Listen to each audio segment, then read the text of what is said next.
So The running back.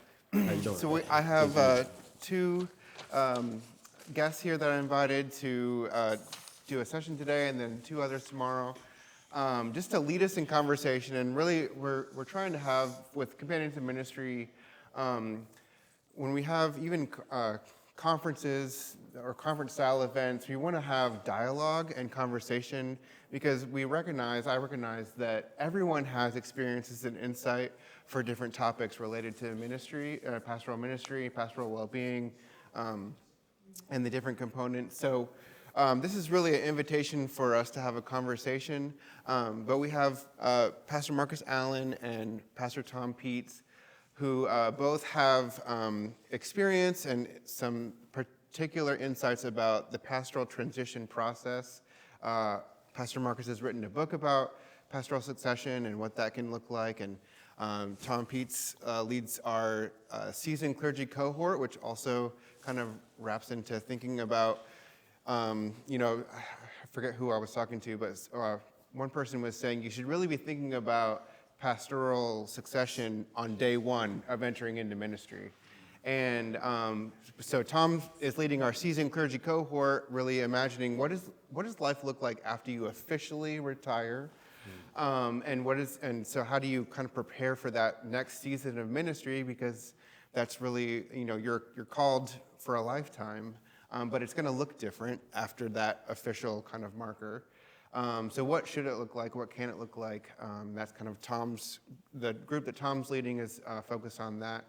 So yeah, I just thought they both have some particular insights that could really help us think through some of the questions that may come up or that we can ask about what does it look like to sustain yourself in ministry with a view of being replaced, in the sense of handing off the baton, right? Because the ministry is bigger than any one of us. We all know that. We say that. So what does that mean? What does that look like even on day one of your call? So that's kind of the conversation I'm hoping we can have here. So I'm going to start off by just letting them introduce themselves and just take 5 minutes to tell us who you are, some of your experience with pastoral transition, and maybe some relevant things about your ministry, whatever you feel like sharing. But maybe let's try to keep it to 6 minutes. So, Pastor Marcus, would you start us off? Do we have a clock to let me know? No. Yeah. Yeah. Well, I'll tell you. double tap your knee when my time up. My name is Marcus Allen. I am the pastor at Mount Zion Baptist Church in Madison, Wisconsin. I've been there for about 9 years now. I'm born in Clarksdale, Mississippi, raised in Milwaukee, Wisconsin, joined the United States Army in 2001. I went around the world a couple of times, did 2 tours to Iraq and 1 to Afghanistan. And then the Lord stopped me in Virginia. While I was in Virginia, I was at Tabernacle Baptist Church under Robert Allen Diggs. And there, he made me go to seminary. He made me go to seminary and finished seminary with my Master's of Divinity from Virginia Union University with the Samuel DeWitt Proctor School of Theology. And then I got my doctorate degree from Liberty Baptist Theological School. So what I wanted was, got the HBCU field in Black theology, but then I also wanted to be a little diverse, so I went to Liberty Baptist Theological Seminary and got a different look of theology of who others discern who God is. And so I think I'm a little diverse in that. While I was at Tabernacle, I preached my second sermon there, and 30 people joined the church. And after 30 people joined the church, my pastor sent me on the road. I was preaching everywhere else except Tabernacle Baptist. So I thank God for that time period, because it allowed me to really sharpen my tool and allowed me to really develop my preaching. Another church, they were looking for a pastor, so they asked me to serve as the interim. So during that time, my wife said we were on tour. During that time, we'll get off the highway, drive down a dirt road, and go to a small church in the country that's been around since the late 1800s. And they never changed the carpet or anything, you can tell. But this time we get off the road, we don't get on a dirt road. It was a hard paved road. And it's this large church in the middle of the country. It holds about 990 people, but they only had about 75 people within the congregation. And so they asked me to serve as the interim. So for about 18 months, I was the only preacher they had heard. I did about 25 funerals during that time. And May 2012, I told them, hey, I want to apply for the church. I didn't know much about Baptist doctrine at that time. I didn't know about bylaws, Robert Rules of Order. I didn't know about none of that type of stuff. I was like, hey, I've been here serving well. I want to be your pastor. You don't have a pastor. Just let me be the pastor. Like, no. In order for you to be the pastor, you have to quit as the interim. Also, May 2012 was my last. May 12th, 2012 was my last day as being in the Army. And once you get out the Army, it's like you were never in because they don't give you any more of their benefits or anything. You're just deuces. And so the church told me I had to go through the process. The military, I had just got the military. I had a wife. I had a toddler, an infant, and a teenager, and I had no income. And so I was wondering, God, was this really your voice that I heard? And so some time go by, I started preaching at other churches and stuff. And and then they called me back in September 2012 and said, hey, we had a special call meeting and we want you to be the pastor of the church. So that's when I started pastoring Union Branch Baptist Church, September 2012. I wish I know then what I know now about pastoral transition. I knew nothing about being a pastor. I thought it was just leading God's people and preaching, at least mostly just preaching, when 10% of what we do is preaching. When there's so much other things that comes with the role of shepherding God's people. And so when I went in, the previous pastor served 45 years. This was a small church in the country, congregational size, but it was a large building, large parking lot, had all the classroom space, had everything that they needed. And they were only meeting on the second and fourth Sunday of the month. So they was a part-time church with a $14,000 a month mortgage. Oh. And they never missed a payment. Oh. Y'all hear what I'm saying? Wow. One more time. Maybe a couple more minutes. And so going into that space, I didn't do enough research. I was just eager to pastor. So one of my downfalls, I didn't get to know who the previous pastor was. I just went in thinking, okay, now I'm seminary trained, I'm ready to go. False. A lot of OJT, comes into play. The people called me the previous pastor name. He been there 45 years, so he was at their birth. He was at their high school graduation, college graduations. He probably married them, baptized them, buried members of their family. So only pastor many of them ever have known was that pastor. And now that pastor is gone, and now this young 29-year-old boy, because everybody would tell me, you just like my son, or I'm old enough to be your mama. But you're not. And so that was my, so going into that and going through, can I say hell? Going through the hell that they took me through because I was unfamiliar with them and that context, and I didn't do enough research.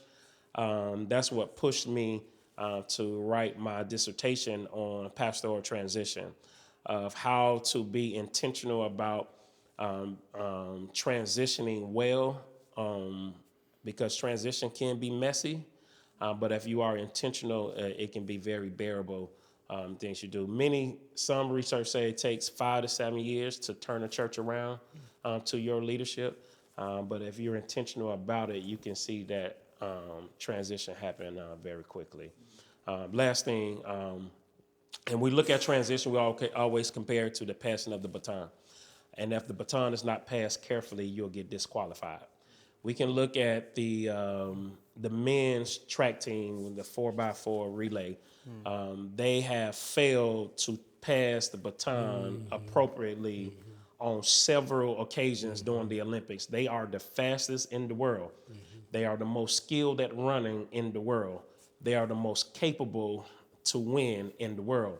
But if they don't transition the baton properly, they get disqualified because of the mistakes in which they made in the transitioning process. And so I think our intentionality as pastors and preachers, no matter what we're doing or level we are in transitioning, it must be careful, precise, and intentional in order for it can be a smooth transition. Thanks, Marcus. Tom. My name is Tom Pietz. I grew up in Minneapolis, specifically Golden Valley, born in '66, the Lutheran Mecca, Minneapolis. Grew up at a great church called Calvary Lutheran in Golden Valley, and that equipped me and made me a disciple of Jesus Christ. And what I learned there and the accompaniment of the leaders, the staff, and those who served as Sunday school teachers really blessed me to be able to become a pastor. The thing is, as a pastor, as a young person growing up, my greatest fear was what? Nobody knows. What's the greatest fear most Americans have? Public speaking.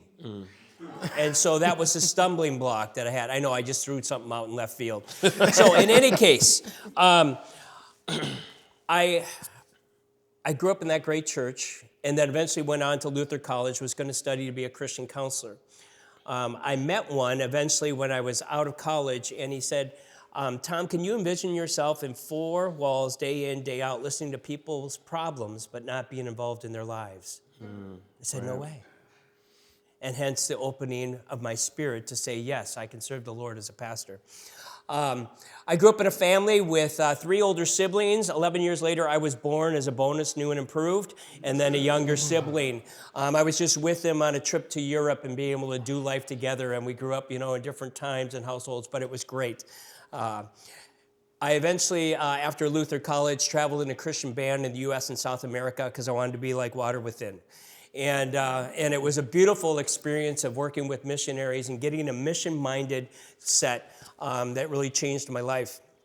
Eventually, I started dating my wife in what year was it? 88. And so we've been dating for 37 years, married for 33. We had 3 beautiful boys. And they're 28, 26, and nearly 22. And then we picked up our daughter in China in 2007 to make sure we had a girl, right? So great household family, living the dream. My wife homeschooled for 22 years. And then she now is teaching at a Lutheran school for the last few. And really, her life is unfolding into a new season.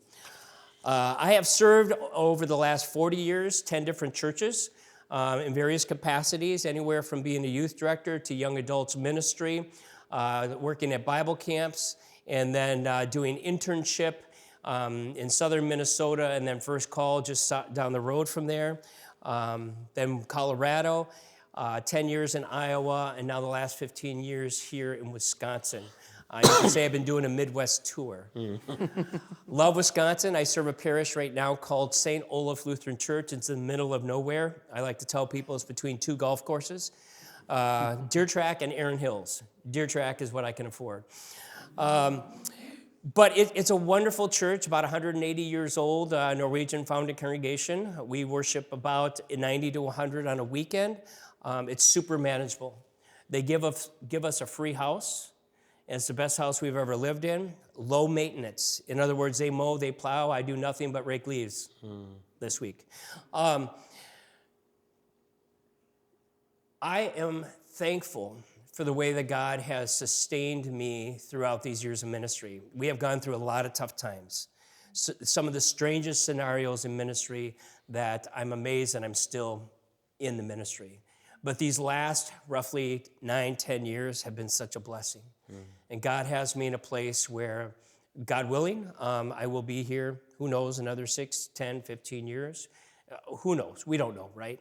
But in any case, just the opportunity to serve in a healthy congregation that's stable and showing signs of growth is a beautiful thing.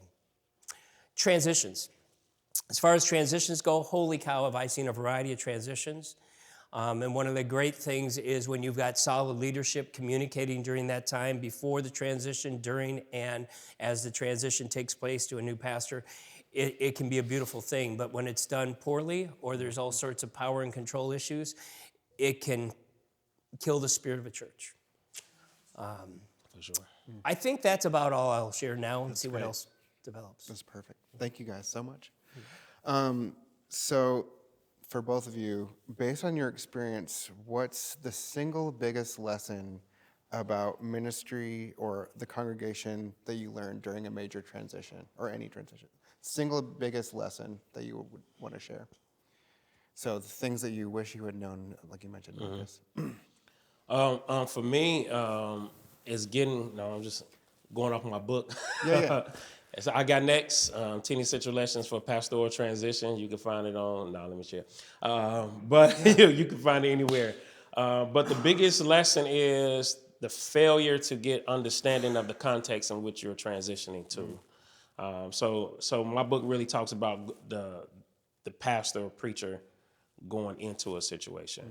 And so if we don't get the understanding of the context before we go there, then we just think we can, I'm just going off my context.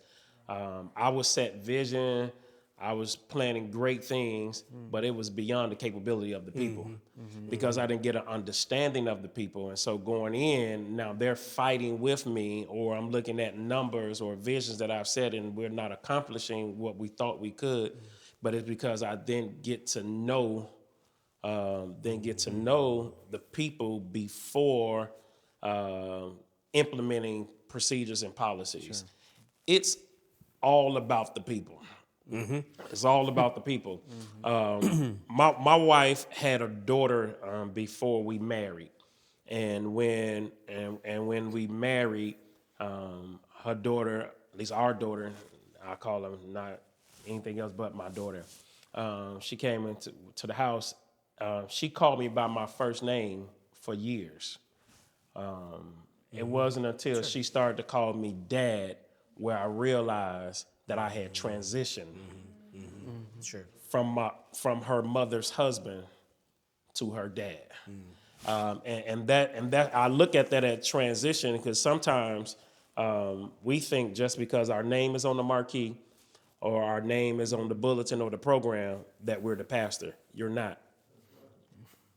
Right? You're not the pastor until you go through those times and seasons with the people. Someone once said is the celebrations and the misery when you go through with people that you become the pastor. Right. So I think the biggest mistake, I can only speak from from me and seeing with others, is we don't get a full understanding of who was the pastor there. How did they lead? What did the people like about the previous pastor, especially if that pastor didn't serve over 20 years, what I call a legend pastor, because they've been with the people for so long. And so not getting the full context of everything and then just going in with your young seminary mind, progressive and ready to change the world. And then you gone in 6 months because the people don't like you. I've seen it. That's one of the reasons why I wrote, because like one of my peers, he went to a church 6 months later. He was gone. I was like, hey, can I get my offering back I gave at the installation service? Because you ain't last that long. But it's because we're not going in trying to understand the context in which you're in, but trying to implement change immediately is a big downfall. Thanks. Tom, from a perspective, maybe from the other end of this, the seasoned clergy who's kind of transitioning out, maybe from that perspective, what would you say is like the biggest lesson that someone could take from? So Marcus is kind of giving like, as the new pastor entering in, what does need to be reflected on, or you already know the context because you've been there for decades. So from that seasoned clergy perspective, what do you think is like the biggest thing to think about with pastoral transition? As you're leaving and preparing the way? Yeah. For me, it comes down to leadership, in the rapport that I have with the leadership. I do a lot of one-on-ones. We have deep talks as a group. They're doers in this particular church. So we're all like shepherds in a sense. I call us the pastoral team. So for us to be in sync with that. And we're preparing the way for that transition, not knowing how long it will be, but we're exploring now future interns for this congregation. Should that be the route that God has taken us? If I'm there a long time, one of my colleagues said to me a few weeks ago while we were hiking, she told her leadership, perhaps her congregation, but let's just say leadership, that she said she could be the last ELCA pastor they have. And this is at one time, a really large congregation, but still a substantial congregation in Oconomowoc. And so because of the shortage of clergy, we don't know if there would be another clergy person, especially full-time, to replace or to follow me, right? And so perhaps we're looking at a different model, which I heard another piece is called a SAM. What's that defined? Where's Tom Smith? Synodically authorized ministry. That's what I am. I wondered about that, yeah. I'm going to call you Sam. I'm both, anyway. That's what I am. I'll tell you. So in many cases, some of these are lay folks that are then leading a congregation. Gotcha. And so we have like 5 lay preachers. So for us, it's preparing the way to know that if something should happen to me, if I have a stroke or whatever it is, or anything, that we can continue on as ministry with or without me as a clergy person, right? That's great. Any thoughts from the room? Biggest lesson about pastoral transition, or just as you're thinking about that, have you witnessed it or experienced it? What comes to mind as from any perspective? Yeah, go ahead. I have to. I'm on Marcus Allen's side. I'm transitioning in. It'll be 3 years in March, and man. And I didn't come straight out of seminary. I came straight out of Founders Baptist Church. Okay, which that's another thing. For sure. Transitioning into a Founders Baptist Church who had died. Right.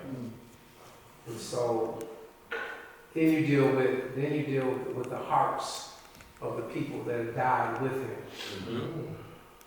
And so now I'm going in with a founder's mentality, a Black Baptist church, hear me now, Black Baptist church founder's mentality into a multicultural 68.3 average age church. With my new self, seeing everything that needs to be done through the eyes of my old pastor, as opposed to the new eyes of a pastor trying to get into a church. Ain't thought nothing relational, thought everything functional. So I bought your book immediately because I understand that you really have to back up. For sure. I mean, I have huge plans. I got to put them on hold. People ain't ready for that. Right. Many of them still grieving, and I have had to say to the congregation, I say, I recognize something now, and it's really in how you introduce me.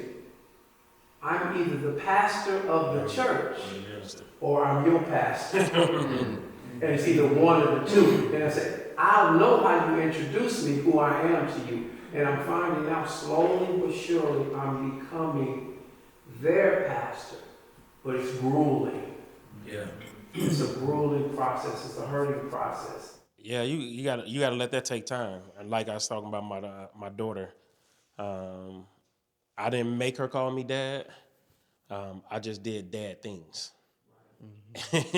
You know what I mean? So don't say, hey, call me pastor. Just do pastor thing. And I'm glad you said that too, because every context is different when it comes to transition. I grew up at Mount Pilgrim Missionary Baptist Church in Milwaukee, Wisconsin, and your pastor was my pastor's pastor, Right. and so they act similar.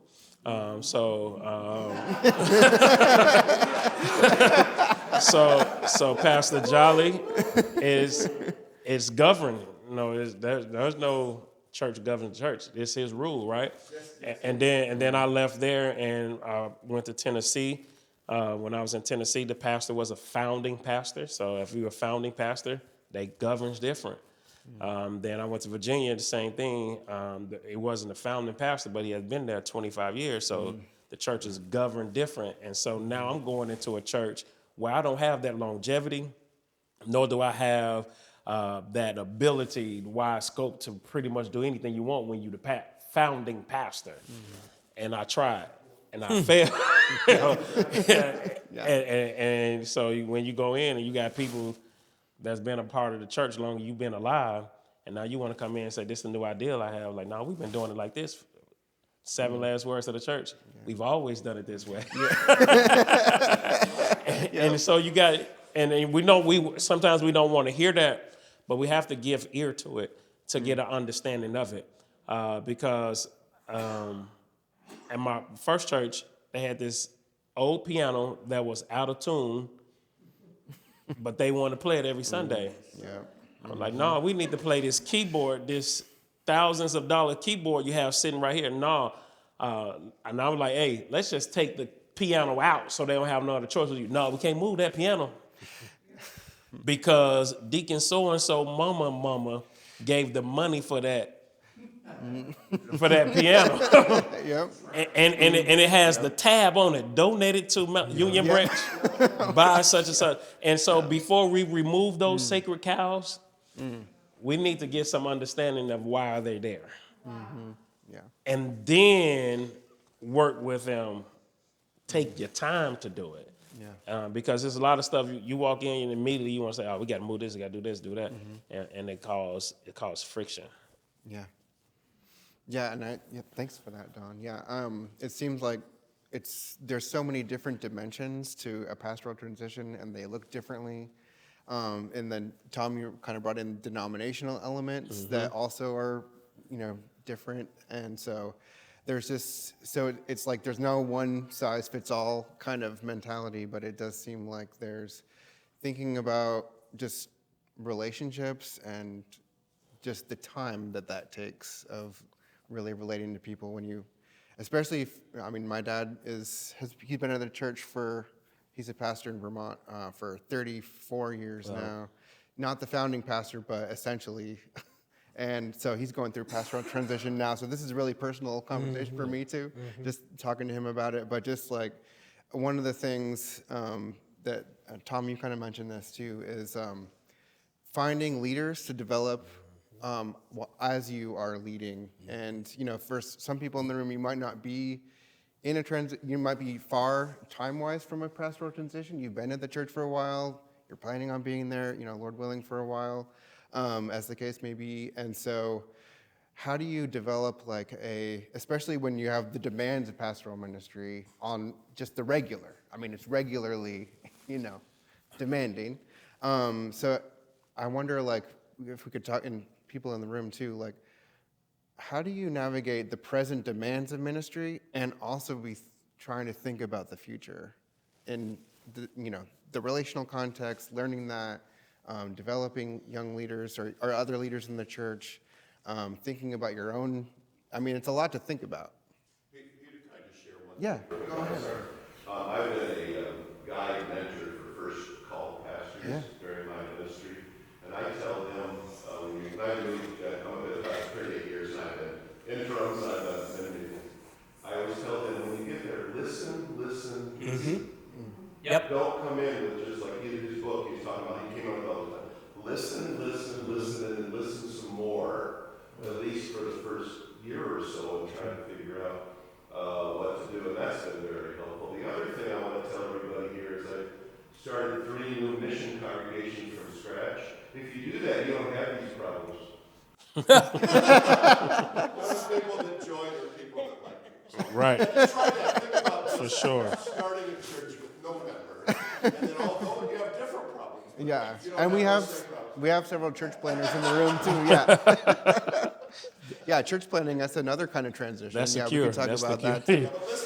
But listen when you get there is really, even for an intern. I've been an intern for 6 months. First thing I did was meet with all the leaders and just listen. And listen. Yeah, that's good. That's right. Thank you. I have a question. So, I'm an executive pastor and worship leader. So I kind of go in a little differently because in these roles I serve at the pleasure of the pastor, whoever the senior pastor is. And I know that it's not like a permanent place or a permanent position.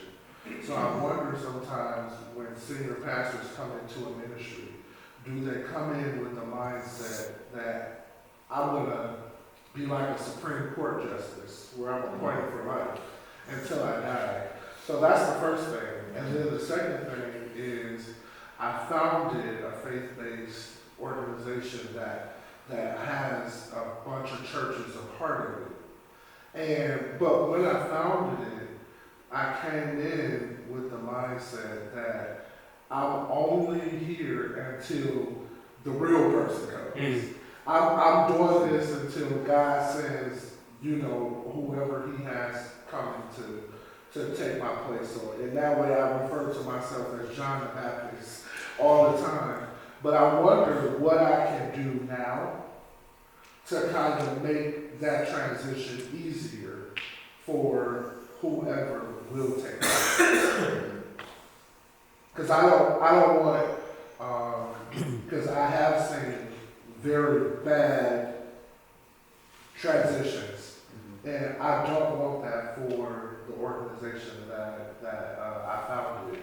So what kind of groundwork can those of us in this audience who are founders, can we begin to lay now so that we can prevent that from happening in our ministries?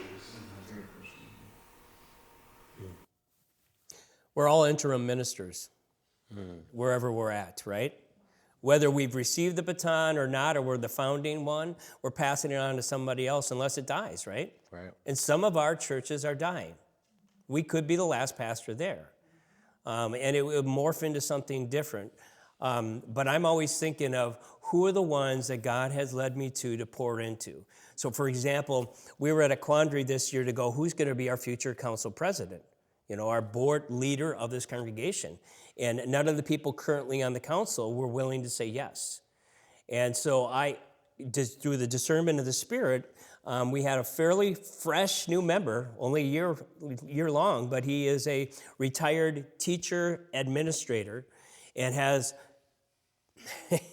a vibrant faith. You should hear him pray. You should hear him. We're in Bible study together, and I'm just going, Lord, you provided, right? And he's preached once. So when I was gone Labor Day weekend, he preached, and oh my gosh, people just ate it up. I go, Lord, you provided. Wow. I mean, if I needed to be gone for a time or season, he could do it, right? So it's praying for that potential transition person, but maybe that person or the people are right there amidst you. And ideally, what you're doing is training people up to do what you do.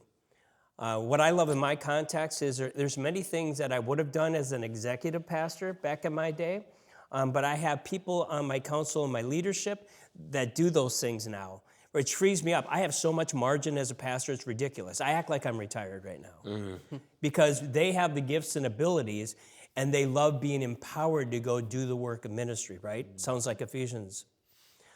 So that's a beautiful thing is when you have that, and it's a cultivated culture. This is something I received from previous pastors because some of that was already there, that foundation, but to build on it and to strengthen it, and again, through the work of the Holy Spirit and constant prayer, God continues to provide what St. Olaf Lutheran Church in the middle of nowhere needs.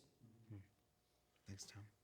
As a founding pastor who has pastored for over 25 years, I'm actually starting the transition process that with our congregation began with me talking with our leadership team around the fact that, hey, here's what God's put on my heart, here's what we need to start praying and planning for.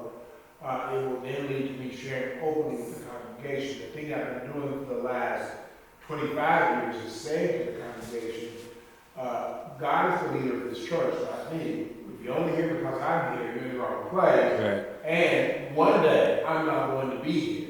And if LTM ceases to exist because I'm not here, it's never God, it's always the wrong person, the wrong reason. And so I think preparing even now for you not being here, and preparing the other leaders, the congregation, the group to take ownership of the mission and vision God has given, because if not, you'll find yourself feeling like you never leave, or you'll find yourself leaving because you have to, and then the organization ceases to either thrive or survive.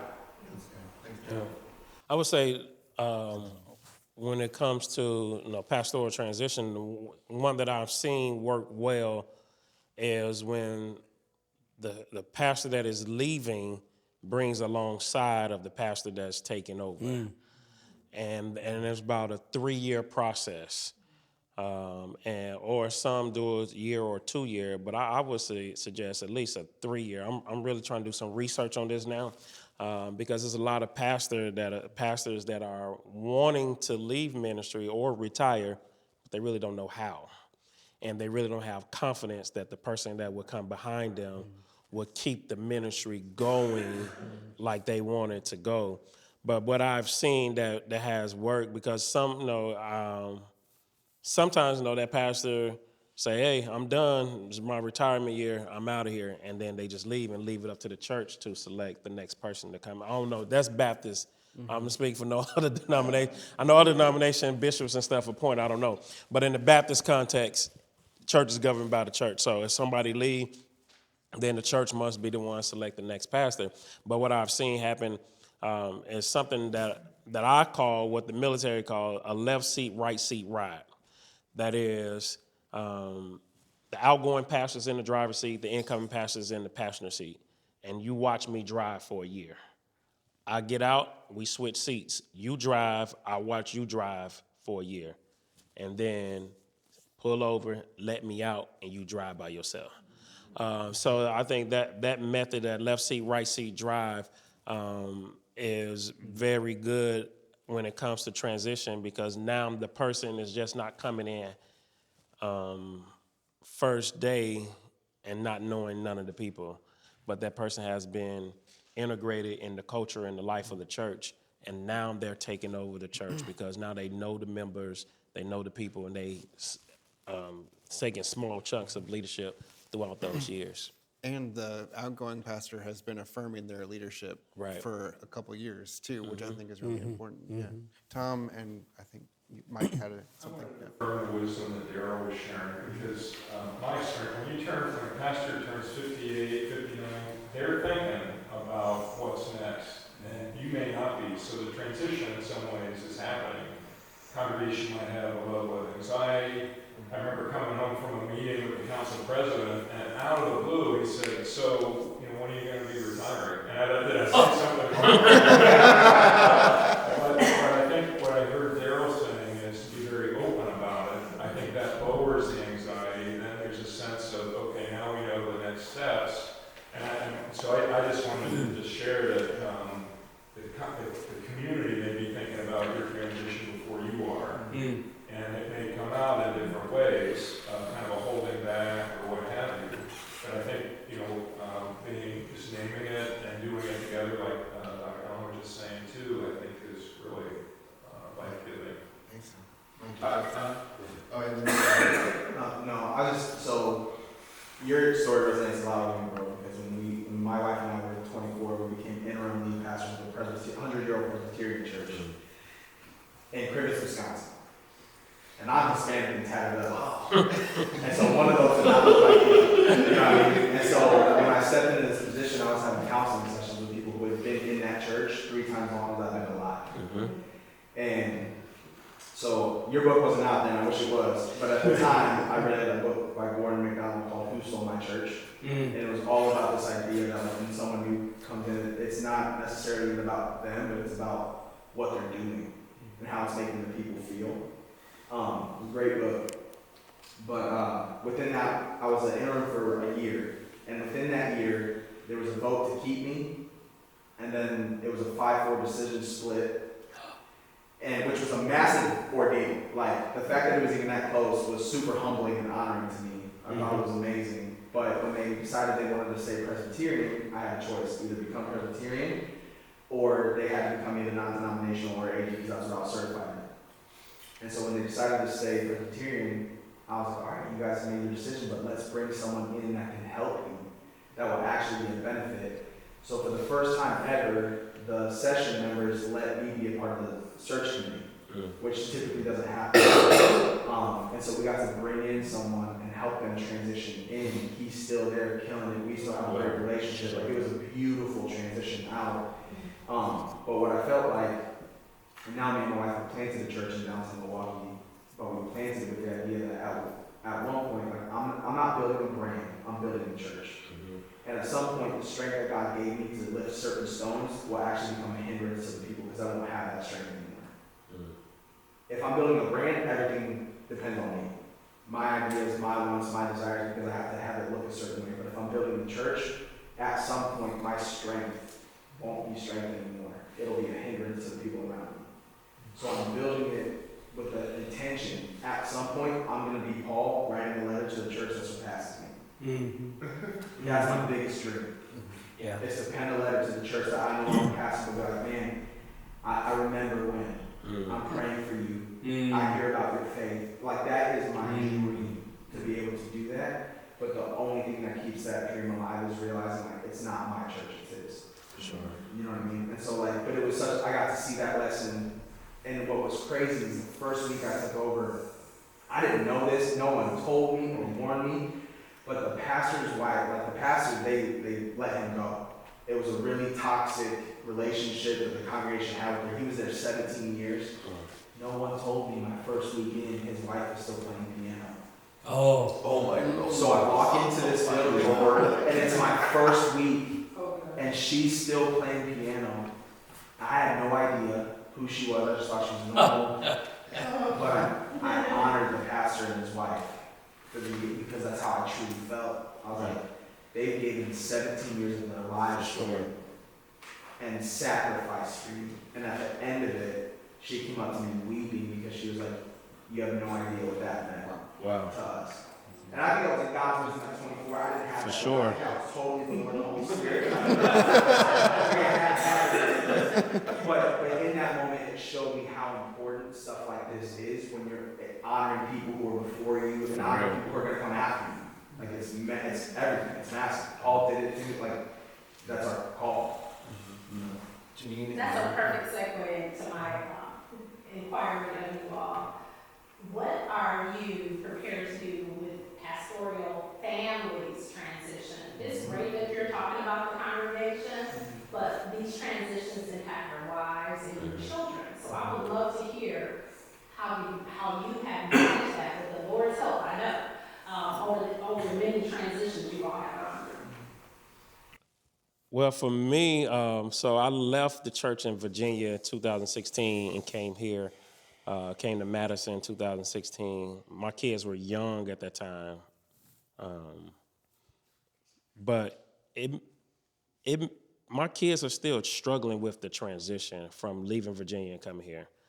Culture is different. Madison is 6% African American. Virginia is 67%.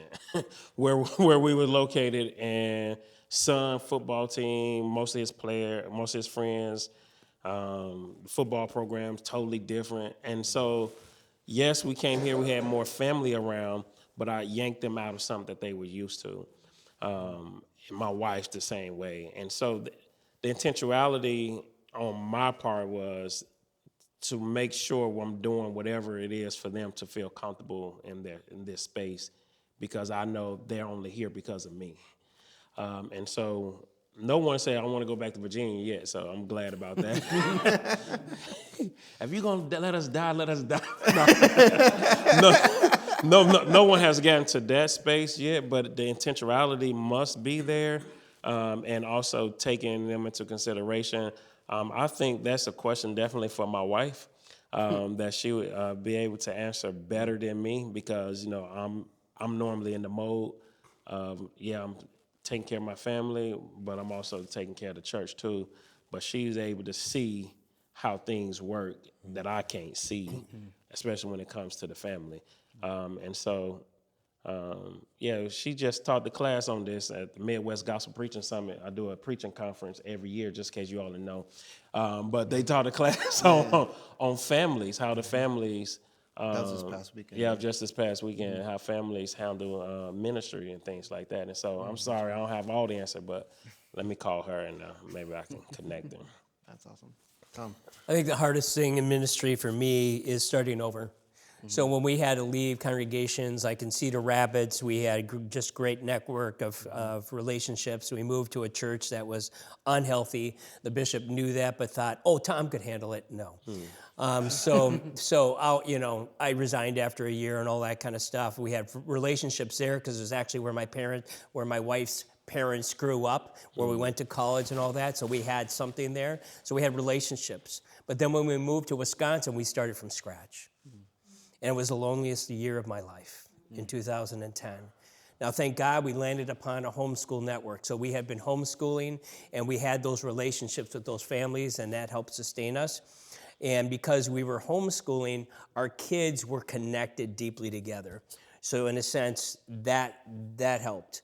And then in the last transition 10 years ago, we had stayed in the relatively same area, 20, 30-mile radius. So we had a foundation of relationships, which really helped. We didn't have to start completely over from scratch.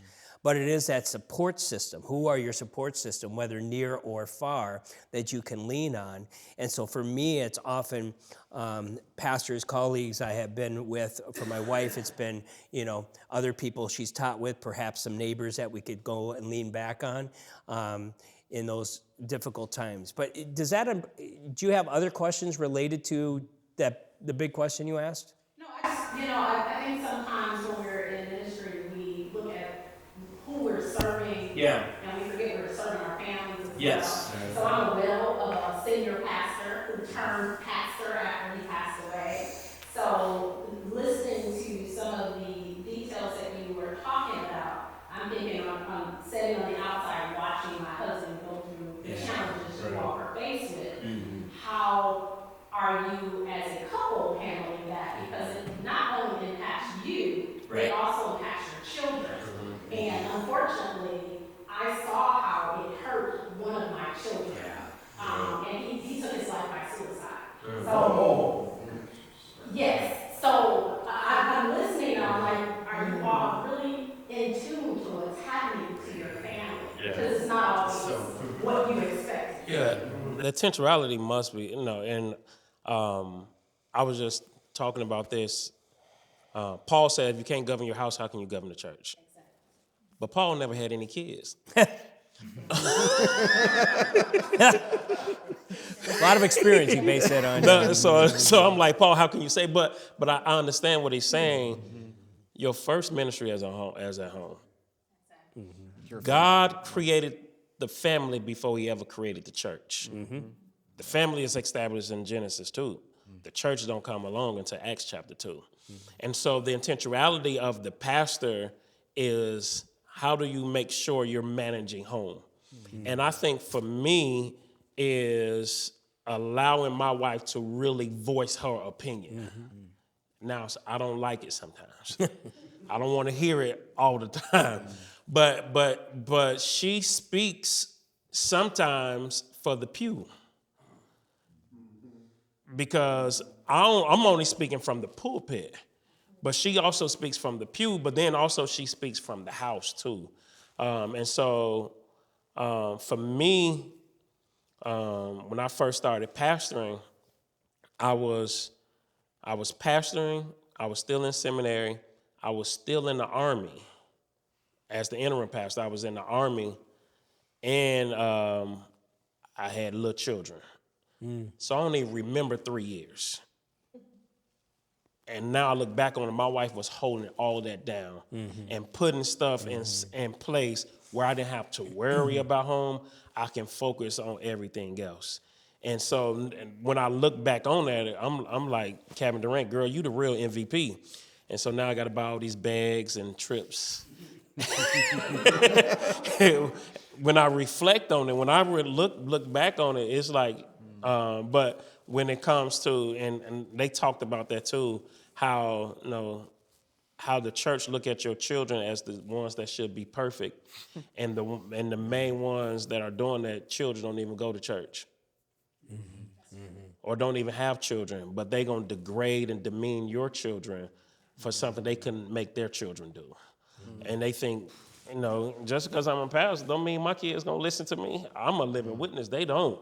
And they gonna make their own decisions. But we as leaders and pastors, we gotta make sure we are intentional taking care of home. Because if home is not right, you cannot lead the church.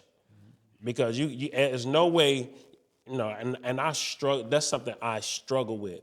That I'm out here mentoring, leading, guiding other children, other couples, marriage counseling, and then my house is falling apart. I feel bad whenever my child is doing something that I don't agree with, and I begin to look, where did I go wrong? Because I promise you, I thought it would be better than this as a Christian parent with 2 parents in the household. I think children were responsible, but them children are gonna do whatever they want to do. But the intention must be there, that if I'm showing them that love, if I'm showing them that they come before this ministry work. Because a lot of children feel as if ministry has came before them and they on the outside. And so I'm very intentional of that. I think he had his hand up back there. Just 2 things. In my role as an exec pastor, I'm always thinking about the pastor and their family. So, and when I think about that, I'm talking about even like putting stuff together for them, which I'm only saying that for the pastors in the room. If you don't have an executive pastor, maybe have somebody to carry that function, because sometimes it's not best for you to advocate for yourself and your family. It starts to look like you're self-serving. So in my role, I just kind of felt that the pastor didn't have that advocate all the time, and like the administration, baked into the administration of the ministry. And so sometimes when it comes to succession or transitioning, financially, for example, a pastor may not be ready, especially if they're in ministry full time. And that's why the administration of the church should begin to look at these things on the pastor's behalf, so that it's not a point of stress for you thinking about, because sometimes thinking of it, my heart goes out, should I say, to pastors who, they know it's time to transition, they want to transition, but financially they're just not ready to transition. And that's a reality, especially when you've given your entire career to a ministry, for example. And so I think executive pastors really do well by envisioning this on behalf of the pastor and their families. So putting together those types of retirement protocols and plans that should be baked into the administration. Even like a sabbatical, for example, for the pastor and their families. I see pastors who never get to take a break because, you know, it's pastoring is one of those jobs that use every part of you. So not just your mind, not just your hands, not just your heart, but every part of your being. And so sometimes it's hard to pull away. But in saying that, I took this class on pastoral transitioning in seminary before, and Bishop Walter Harvey was the instructor. And something he said that really stuck with me and shaped the way I even approach ministry. He said, be careful not to fall in love with somebody else's bride. And so sometimes when, because when you go into a marriage, you're thinking like, I'm here for life. At least that's what most of us think. We're here for life. And so you can neglect to properly plan if that's your mindset. But just be mindful that the church is somebody else's bride. And you don't want to go in with the mindset that, hey, we're married for life. So go in and develop transition plans, smart plans at that, so that when you know that grace has lifted, because it's a grace, and you know when it's lifted, but like I said, sometimes you're not prepared to make your exit. So that's something too not to neglect when we're considering transitions is, Northwestern Mutual has a great program that plans for pastoral retirements. That's something that every pastor should consider at